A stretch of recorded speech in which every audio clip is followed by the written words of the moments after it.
Hello my dear friends, welcome to all of you on my channel, The Fight Yourself. The fantasy film Damsel is among the worst big budget projects on the streamer's crowded roster. And this is saying something. We are, after all, talking about the platform on which you'll be prompted to watch Red Notice over Roma, the Adam Project over Athena.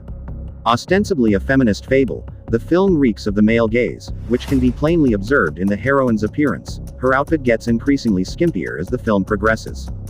Damsel is directed by Juan Carlos Fresnadillo, who hasn't helmed a feature film in over a decade, and written by Dan Mazo, who's had exactly one movie produced in the last 10 years.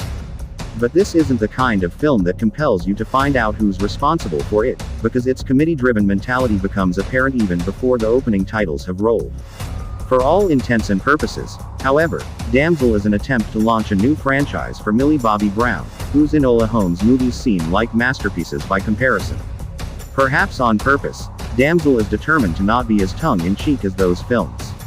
That being said, it can hardly be taken seriously either. It begins as most of these movies do. A teenage girl is shipped off by her uncaring father to get married to a nobleman she's never met. She quickly discovers that she's on her own, and goes on an epic journey of emancipation.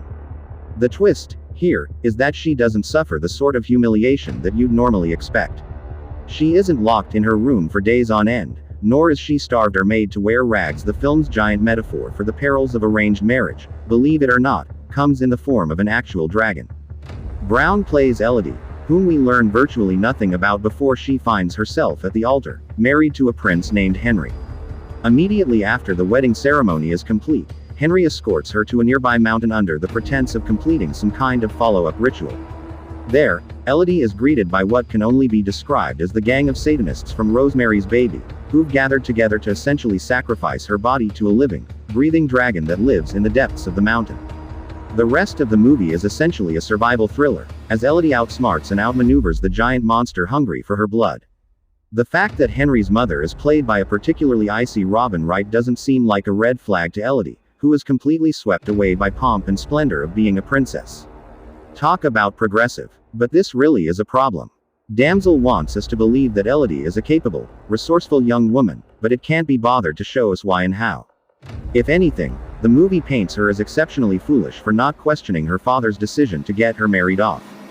He doesn't even hide his motivations. Elodie's dad makes it perfectly clear that this is a tactical move to earn a higher status in society. And for good measure, Wright's villainous queen spells this compromise out for everybody's convenience when she declares, "Look how high you've climbed." But one mustn't forget one's station. Damsel is filled with lifeless dialogue like this, which makes it seem very confused about the kind of tone it wants to take, because on other occasions, characters use phrases like, "guilted," and "girl talk." It's jarring to hear because unlike, say, Netflix's Persuasion, contemporary lingo isn't baked into Damsel's DNA. But poor writing is. In the mountain, Elodie appears to magically develop the skills necessary to evade a mythical creature. She basically Jason Bournes her way out of trouble. She crafts ropes, creates booby traps, constructs homemade explosives. None of this would have been difficult to buy had the movie had given us even the slightest glimpse of what Elodie is capable of before she found herself fighting for her life. But because Damsel rushes through the first act like it's being chased by a dragon, all you can do is wonder how the movie could expect you to root for an action heroine this thinly written.